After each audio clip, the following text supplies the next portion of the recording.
It's easier for you to say that you believe in God when you think that there's still time for God to perform a miracle.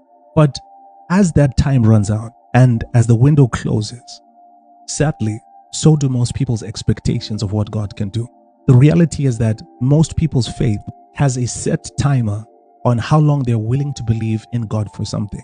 That's why Jesus was so discouraged by the people when Lazarus died.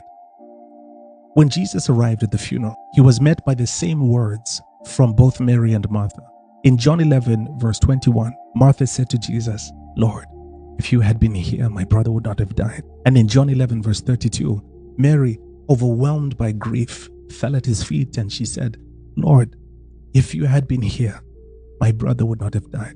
And it says, when Jesus saw her weeping and those who had come with her also weeping, he was deeply moved in his spirit and greatly troubled. Now, when most people read this, they interpret Christ's emotions as sadness, when actually he wasn't sad.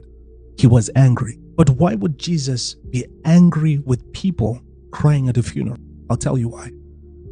It was because their faith had a set timer for how long they were able to believe in what Jesus could do. And when Lazarus died, that timer ran out. Jesus was greatly troubled by them because they kept referring to what he could have done for their brother while he was still alive, instead of believing in what Jesus could still do now that he was there with them despite Lazarus being dead.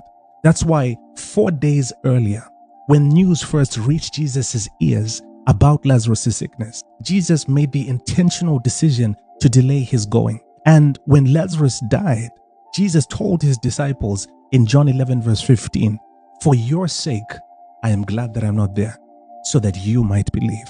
So Mary and Martha went wrong. If Jesus had been there, Lazarus would have still been alive.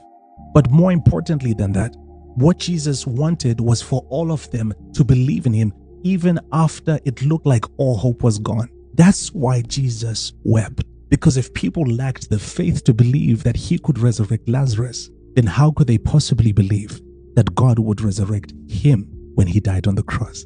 This is why before Jesus called Lazarus back to life, he first prayed to the Father, not for himself, but on account of all the people standing around, that through this mighty miracle that he was about to perform, they would know that God sent him into the world. Because by Jesus raising Lazarus from the dead 4 days after he died, he was giving them tangible evidence for them to believe that God would also resurrect him.